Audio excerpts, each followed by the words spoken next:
आज खूप दिवसांनी राजगडावर जायचा योग आला. खूप दिवस आम्ही ठरवत होतो. आज तो दिवस आलेला आहे. तर निघालो आहोत आम्ही आणि ह्या राजगडाला दर्शनाचा तुम्हाला पण लाभ घ्यायचा यावा.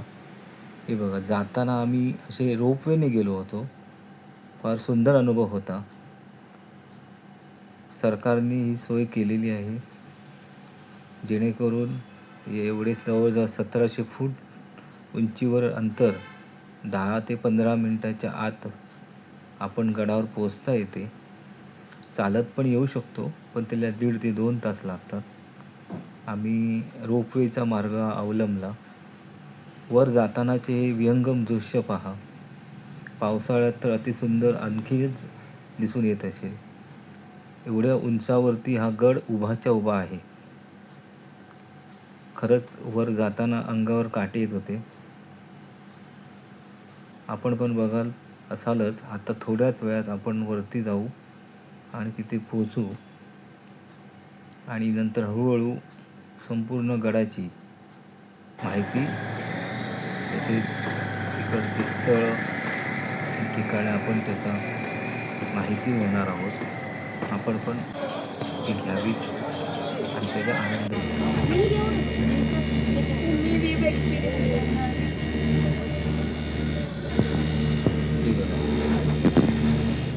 खाली छोटी छोटी गावं आहेत, घरं आहेत काही, आणि आपण आता इथे वरती रोपवेच्या साहाय्याने उतरलेलो आहोत. ही घराची सुरुवात आहे. सुरुवातीला काही पायऱ्या लागतात. इथून जसे चढायचं जसे आहे. वर जाऊ तसे डाव्या पुढे पुढे बाजूला अशी तिकीट दादर वर आहे आहे. तिथे. तिकीट घ्यावी लागते नको, थँक्यू. आणि तसेच मग वरती तिकीट काढायचं. रायगडावरील अरे तिकीट वेगवेगळ्या नाही. स्थळांचं दर्शन घेण्यासाठी फार आम्ही उत्सुक होतो, मुलं पण.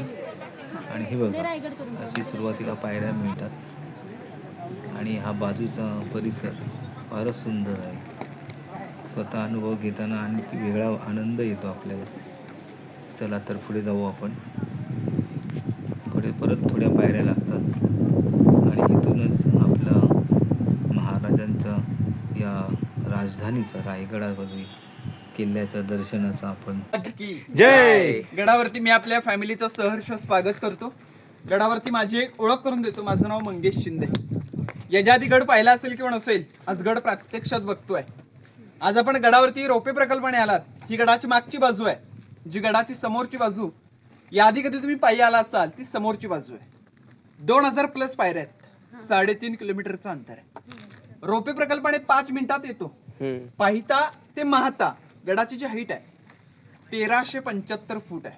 1375 फूट आणि समुद्री सपाटीपासून गडाची उंची 2851 फूट आहे. गडाचं पूर्ण क्षेत्रफळ 1200 एकर आहे. त्यातील गडाचा जो वरचा पठार भाग आहे, प्लेन परिसर, तो 100 एकर, ज्यामध्ये गड बसलाय. 350 इमारती, 11 तलाव, 84 टाके आहेत. आज आपण गडाचा बाल्य किल्ला बघणार आहोत. बाल्य किल्ला म्हणजे काय, तर गडाचं सुरक्षित ठिकाण, महत्वाचं ठिकाण, ज्याची आता आपण माहिती घेतो. त्यांना एकूण राणे किती होत्या? 8. नावं काय? सहीबाई, स्वैराबाई, पुतळाबाई, सगुणाबाई, गुणवंताबाई, लक्ष्मीबाई, काशीबाई आणि सकवारबाई. पण 8 लग्न का केली? हा एक गणिमी काव आहे की नामवंत घराण्यातील मुलींशी लग्न केली, जेणेकरून ती लोक सोबत येतील आपल्या, आणि नाही आले तरी आपल्या विरुद्धात युद्ध नाही करणार, म्हणून 8 लग्न केली आऊसाहेबांच्या सांगण्यावर. पण गडावरती बघाल तर 6 राण्यांची 6 घर. मग 2 राण्या राहत होत्या कुठे? राजांच्या पटराणी सईबाई, शंभूराजांच्या आई. ज्यावेळी शंभूराजे 2 वर्षाचे होते त्यावेळी सईबाईंचे निधन. देवा वरती मातीची कौलं, आतमध्ये पैठणी कापड, मखमली गोंड्या आणि मशाल. हे वैभव इंग्रजाने 10 मे 1818 गडाच्या बॅक साईडला इकडे पोटल्याचा डोंगर आहे, जिथून तोफेचा भडीमार आहे. या खालच्या बाजूला 3 आहेत, अशा 8 आहेत. मध्ये धान्य कोठार. जर गडाला शत्रूने वेढा दिला, गडावरती जी असणारी लोक आहेत त्यांना सरासरी 6 महिने पुरेल इतकं धान्य या खड्ड्यांमध्ये स्टोअर केलं जायचं. 22 फूट खोल खड्डे आहेत. लाकडी सिडीने आतमध्ये उतरायचं. गोणीमध्ये धान्य राहता राजवाडा, राहतं घर आहे. पण हे निवासस्थान त्या काळी एकावरती एक असं 2 मजली होतं. दुसरा मजला पूर्णपणे लाकडी होता. काय महलाचं वैभव असेल याची कल्पना करा. राजांचं 10 वर्ष वास्तव्य इथे होतं. राजांचे जन्मस्थान शिवनेरी गड, 19 फेब्रुवारी 1630. पण जो दिवस या गडाच्या पदरी नको पडायला पाहिजे होता तो दिवस या गडाच्या पदरी पडला. महाराष्ट्र पोरका झाला, सूर्य मावळला. आपल्या राजाने अखेरचा श्वास मात्र या जागेवरती सोडला. राजांचं निधन, आपल्या राजांचा मृत्यू इथे झाला 3 एप्रिल 1680. चैत्र पौर्णिमा, हनुमंत जयंती, वार शनिवार, दुपारचा तो प्रहर होता. समोर या दोन्ही इमारती आपण पाहतोय, हे मनोरे आहेत. जे दोन्ही मनोरे त्या काळी एकावर एक असे 7 मजली होते. हे दोन्ही टावर. हा विजयस्तंभ आहे. म्हणजे स्वराज्यामध्ये एखादा गडकिल्ला जिंकला, विजय प्राप्त केला की 7व्या मजल्यावरती भगवा ध्वज फडकवला जायचा. कारण गडाच्या साईडला गड आहेत, गाव आहेत, लोकांना कळालं पाहिजे विजय प्राप्त झालाय. समोरचं सप्तमनोरे, जिथे राजांच्या राण्या थंडगार हवा घेण्यासाठी येत असायच्या. मध्ये जी विटाची रूम पाहतोय ना आपण, ही टाकसाळ खोली आहे. म्हणजे त्यावेळेचे जे शिक्के कॉइन्स होते ना, तयार तिथे व्हायचे. राजमुद्रा, होन, शिवराई, म्हणजे थोडक्यात RBI, रिझर्व्ह बँक. राजमुद्रा अष्टकोणी, लोक कल्याणासाठी, ज्यावरती लेख होता ना, प्रतिपचंद्र लेखे वर्ध विष्णू वंदिता, शहा शुनो शिवशहा मुद्रा भद्राय राजते.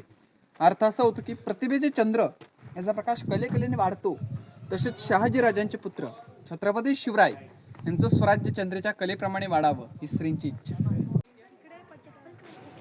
हे पाही आपल्या महाराजांचा दरबार. हा आहे आपल्या महाराजांचा महाराजांचा दरबार. सर्व कार्यक्रम पण केले जातात. जयंती पुण्यतिथी असते तेव्हा फार सुंदर असे स्थान आहे. छत्रपती शिवाजी असे म्हटले महाराज जाते की की त्या महाराजांच्या हे सिंहासन आहे. तिथून किती लांबून समोरून जरी बोललं तरी आवाज आपल्याला ऐकायला जातो. फार मोठे सिंहासन होते, पण इंग्रजांनी नंतर ते वितळून नेले. तसेच हा पूर्ण किल्ला जो होता तो आगीत 12 दिवस जवळ महाराज के जय. कित्येक झुकल्या वाकल्या गरिष्ठ माना याच शिवमंदिरी. आपले राजे छत्रपती या ठिकाणी झाले.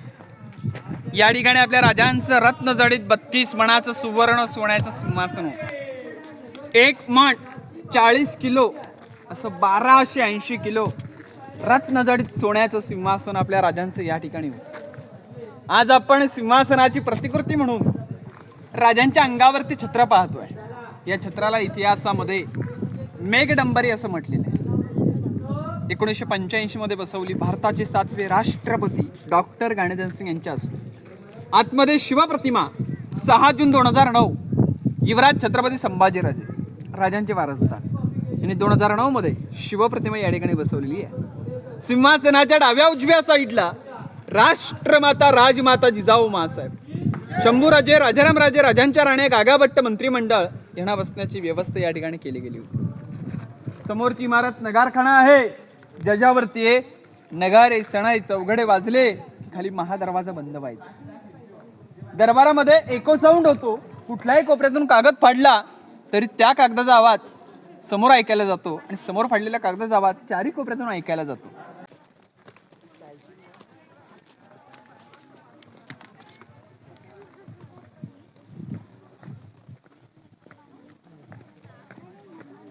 विना धारण आहे तलवारच्या पाथीला, मर्द मराठे विना अर्थ नाही.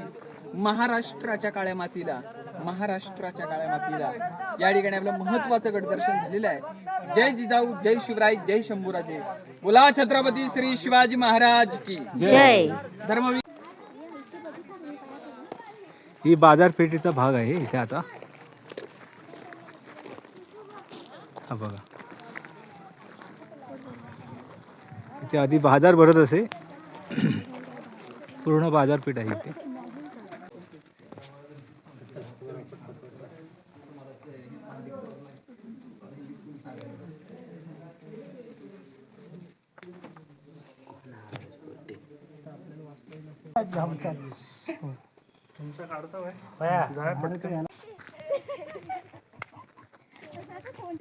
हे आहे टकमक टोक, जिथे आपण आता जात आहोत. हे आहे इथलं रायगडावरचं सुप्रसिद्ध टकमक टोक. अगदी निमुळतं आहे बघा एकदम.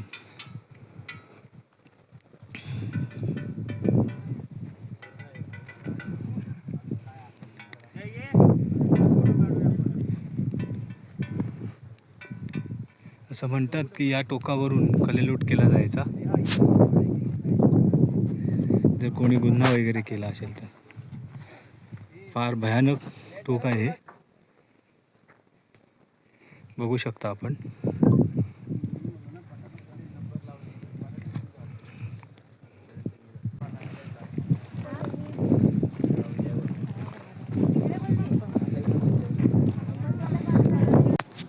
हे आहे गडावरील रायरेश्वराचं मंदिर. फार सुंदर आणि हे एकांत रायरेश्वराचं मंदिर. धार्मिक स्थान आहे. महाराज नित्य दर्शनासाठी इथे येत असत. फार सुंदर स्थान आहे आणि ही आपल्या महाराजांची समाधी स्थळ फार सुंदर आहे. आणि आता इथे बाजूला लेख लिहिलेला आहे. महाराजांचा मृत्यू झाला सर्वात वाईट महाराष्ट्रासाठी आणि सर्वांसाठी हा दिवस होता. तर इथे महाराजांना ज्या दिवशी मृत्यू झाला तेव्हा तिथे अग्नी दिला गेला होता. आणि इथे हे जे बांधकाम केलं आहे पूर्ण गडाचं, ते आपले अभियांत्रिकी इंजिनियर म्हणू शकतो आपण, ते इंदुलकर यांनी जेव्हा महाराजांना सांगितलं की मला बक्षीस म्हणून इथे फक्त माझ्या नावाचं की सेवेचे ठाई तत्पर हिरोजी इंदुलकर अशी पाटी राहू दे की तुमचे चरण त्याला स्पर्श होतील, हीच त्याची